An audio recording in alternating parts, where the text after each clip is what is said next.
everyone, today I am here to discuss my latest read, which is How to Solve Your Own Murder by Kristen Perrin. I, first of all, love this cover so much. So the marketing for it is basically like for fans of Knives Out, which is one of my favorite movies of all time and my favorite like murder mysteries of all time. And I think just from the cover, it already invokes that kind of like cozy mystery feeling where it's just like something is just a little spooky, scary, and off. The funny thing is I've had this on my shelf for quite some time now, but I recently saw it again and remembered that I had it, and I was thinking of reading it, and then as soon as I had the idea to read it, I started seeing it like back at the bookstores, and I got an email that was mentioning it randomly, so it just felt like all the signs were kind of pointing me towards reading this book, which is actually really coincidental when you read this book because this book is all about signs. And what I mean by that is that this book hinges on two particular timelines. So we've got Frances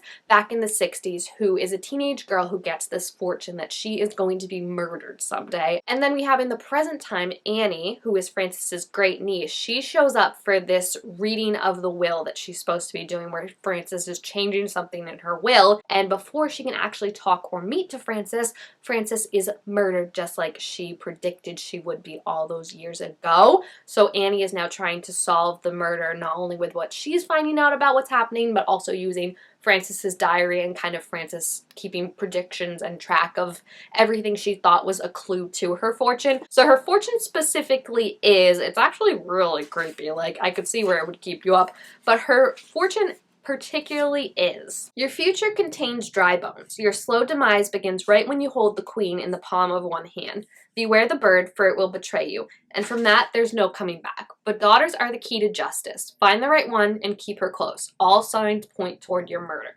So you could see where that would, yes, quite literally keep you up for years and years and decades like it does with Frances. And I just think it's such an interesting mix of two timelines, like I said, of Frances getting this knowledge that we get through her diaries and even saying originally, like, I'm going to write down every single thing I can remember because who knows years from now what small detail will actually end up being way more important than it seems, and what important detail now will just not mean what I thought it meant. And I also think it's just a really interesting way to tie these two characters together and make them connected, especially since they don't actually ever meet in real life. So Annie doesn't get to Frances before she gets killed and doesn't really have a relationship with her at all, has never met her or talked to her. So her kind of discovering Frances through these journals and seeing where Frances went on this journey for all these years was really impressive to see that way of connecting them in a relationship with two people who have never actually met, like making that bond between them was really nice. I loved this book so much. Like this is actually the second book I've read with murder in the title this year, but both have been really great so far. This one in particular though, I don't know if I'd compare it to Knives Out because I feel like Knives Out is just so specific in Benoit Blanc and like Daniel Craig's portrayal in that I feel like if you don't have like a eccentric detective like that, I think it doesn't stick out to me as much. I think what they were going for was more just like the cast of characters, because the small town that Frances has grown up in and was now murdered in contains all these characters that were like involved with Frances when she was younger. They were like kind of like her teenage friends, and now they're old like she is, and they're kind of trying to keep their secret from when they were teenagers, and you're just trying to figure out who is hiding something then, who's hiding something now, what it means, how it relates to all that. So I think that's more where the Knives Out aspect comes for it in terms of selling it, of like it's just a variety of characters instead of just being like, all right, we've got these two, that one of them's going to be the murderer. But I think what made it feel fun for me and what I really enjoy in Knives Out and movies like that, and I think particularly like Rian Johnson does really good with the Knives Out movies, and that's why it reminded me of it, is trying to solve it. Like, I just feel like oftentimes with these books, you go into it and obviously you're always going to be like, I want to figure out what the mystery is. I want to figure out who the murderer is before it's revealed, and you're kind of piecing together all these clues. And I think what a really good mystery writer has to do is make it so those clues are there and that you can kind of piece them together on your own, but not make it so obvious that you're like, why aren't the characters putting this together themselves? While also still making it that if you don't figure it out until the great reveal, you have to go back and then still have it make sense. So it's like this very fine line of being like, it can't be too obvious, but it also can't be too subtle, because then it just feels like it comes out of nowhere. And I feel like the author did such a tremendous job with this. Like, I was literally lying awake at night, and instead of like counting sheep, I was counting theories, like trying to put together all the different clues and just see if I could figure out who and where the story was going. I think there's so many aspects of it too, which is really fun, because not only do you have who this murderer of Frances is, but there is a case of her teenage friend when they were teenagers, Emily Sparrow, who went missing, who that's what you're also trying to figure out, of how these are connected and everything. And then just the fortune in general breaks down in so many different ways. So there's obviously like, she's gonna get murdered. That's what the fortune says. Murder is like most likely. But then there's also the aspects of like your slow demise starts when you hold the queen in the palm of your hand. So even like we're trying to figure out, as Frances has been trying to figure out for years and years, is it a chess piece? Is it a playing card? Is it money with the queen's face on it? Like, what exactly is the queen? And then you've got the bird will betray you. So there's various characters in here that are named after birds, their last names. There's the cranes, there's the sparrows, there's just birds in general. Like, what's going to happen? So it's like you're kind of not only in this aspect of like, what is it? But I think it gets you into Frances's mindset too, of growing up with that, and then you thinking this fortune is going to come true, like the paranoia that it lends you of like, every single thing you could construe into like, is that a sign? Is this the queen that I'm supposed to be worried about? Is that the bird? Like all those kinds of things. I think it just does a really great job of putting you in it, but then also you're like, oh, I can see where Frances and now Annie get so wrapped up in this, because it's so vague, but also like you can just start to attribute it to so many different things. So I feel like that was really fun, just like laying awake at night, like trying to put together clues, trying to think of like what characters we had seen and like who had alibis and all that. I think was just really, really fun and made it such a fun read for me. I also think I have to say Annie is just such an amazing character. I think a lot of times what people complain and what is annoying about books like these is when characters just make the dumbest decisions, when obviously it is so dumb, the stuff they're doing. Like, don't go into that creepy basement. Don't follow that man you don't know. Don't do this. Like, it is just not going to end well. And I feel like Annie was just so smart and made such smart decisions. And not only that, but like pointed out when decisions were dumb. When being like, this is a bad idea. I'm not doing that because it's a bad idea. I'm going to go and lock myself in my room instead. I'm going to go and call the detective. Like, I just loved that change of pace of like actually having a smart character who's like, I'm going to investigate this murder mystery and I'm going to try and do my best, but I'm not falling for like the obvious dumb things of like, hey, let's go hang out by ourselves, or like, I'm the outsider in this town. Like, everyone kind of knows each other. They know where everything is in this. Like, I'm not just gonna go off on my own and do stuff. So I feel like I really like that she was smart, and I feel like the stuff she was putting together, again, it made it so it's not like, oh, that's so obvious. Like, how is Annie not getting that? Like, as soon as you connect it,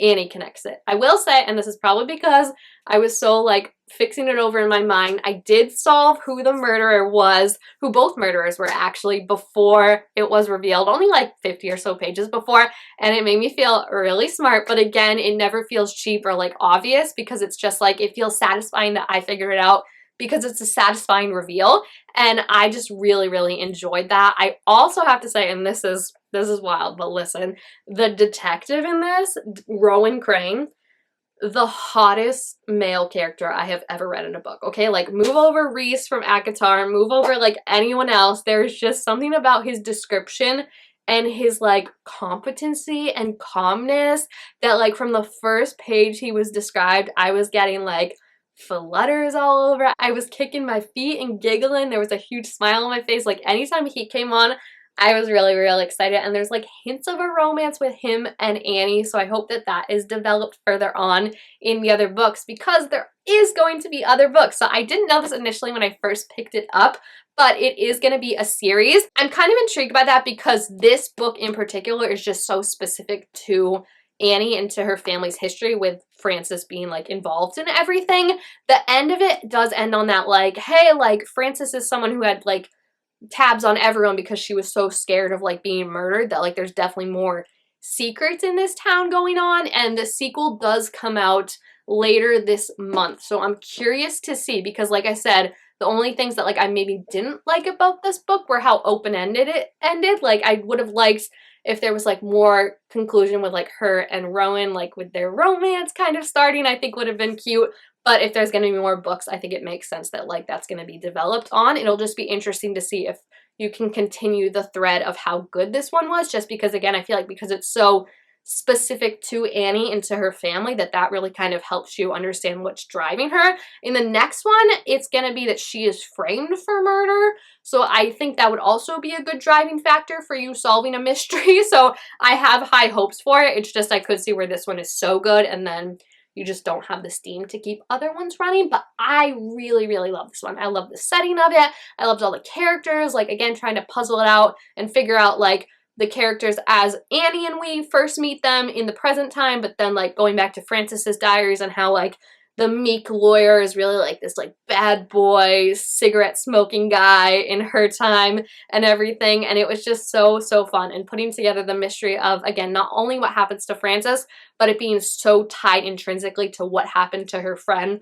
all the way back when they were 17, 18, I think is really, really fun. And it definitely leaves room open for, I think, any questions you have to further be solved in other books, like kind of the greater mystery of the town and just what happens to Frances, like in between, like when her diary leaves off in this one versus when she's murdered and everything. So I am so excited that there's going to be more. I am a little nervous that, like, it's not going to live up to the hype because it's just so, so good, this one. Like, I just love Annie. I love Frances. I love, again, I don't think it's anything new, right? To say, like, it's about, like, a teenage friendship, Frances's story that kind of goes sour with, like, Emily disappearing, but then it's like, are they really that good of friends and stuff like that? Like, I don't think there's anything profoundly new about that, but it doesn't feel overdone, which I think is very hard to not make it feel overdone. So again, it's such a testament to the writer. I think that everything feels so cohesive in these two timelines, but while also making sense of, like, this is why you couldn't solve it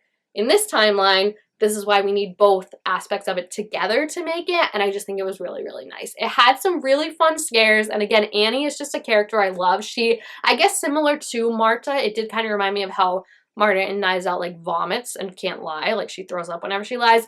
Annie is, like, super, like, she can't be around, like, blood or needles or, like, anything hospital or doctor. So, like, she has moments where it's like she's solving a crime, but, like, being near stuff that solves a crime sends her into, like, a panic attack or an anxiety attack because it's like she just doesn't like being around this stuff. So I think it's also, it makes it feel more like you just feel like she's one of your friends, you know? Like, and again, the cast of characters is really, really fun and interesting to see, like, this small town of, like, how they've all not only grown up together, but how they've changed from how we know them to what they are now. Like, they might seem so confident and cool now, and then you read back in Frances' time that, like, they were not like that at all, so it makes you suspicious of some people, less suspicious of others, and it was just such a fun read, and I'm really, really excited to see what else this one has in store for us in this series, because, like I said, Annie and Rowan Crane need to get together. It is not a want, it is a need. They are so cute together, and they had so many cute moments in this that, like, it's just, like, it's like a dash of romance in this. So, like, I want to see it developed more and not see them argue or fight or anything like that. But again, I just love Annie as a character. Frances is a character I really also loved, even though, again, like Annie, we only really know her once she's dead. Like, we get to know her through her journal entries and stuff like that. But in the sequel that's coming out, it's going to be like Frances's journal entries again help solve the mystery. So it'll be cool getting to know more of her, because I do think, again, it's not an easy thing to make you care for a character that is, we never know when she's actually alive. And the fact that, like, you care not only about Frances, but about Emily, who is missing when Frances is young. It's just so amazing that they can pull it off. And again, that you can see, I think, the writing on the wall, if you really think about it, about where the direction of who the murderer is. So yeah, if you have read this book, let me know what you thought about it down in the comments. I absolutely loved it. It's one of my favorite murder mysteries I think I've read in a while, because again, just like puzzling it all together, like literally, yeah, it felt like when you're watching a movie or a TV show and you're trying to figure out, like, before the big conclusion, like, who did this, what are the clues, and thinking everything through logically, but also it's, again, you have the fortune to look at those aspects of it. You've got the clues of, we've got what's happening in present time and everything. And there was one specific, I think it was page 237. 237, I will say, if you have read it, that is specifically what tipped me off to who the murderer is, because there's just such a, like, random throwaway line, and everything before that you knew had been very intentional. So that kind of made it so I was like, oh, that's going to come up later. So I just loved it so much, and I'm so excited to see what else, like I said, is going to be with the new one coming out at the end of this month. And yeah, if you have read it, let me know what you thought about it down in the comments. If you have any other recommendations for books similar to this, I think would be really, really fun. Thank you guys all so much for watching. Make sure you give this video a thumbs up if you enjoyed it, and I will see you guys next time. Bye!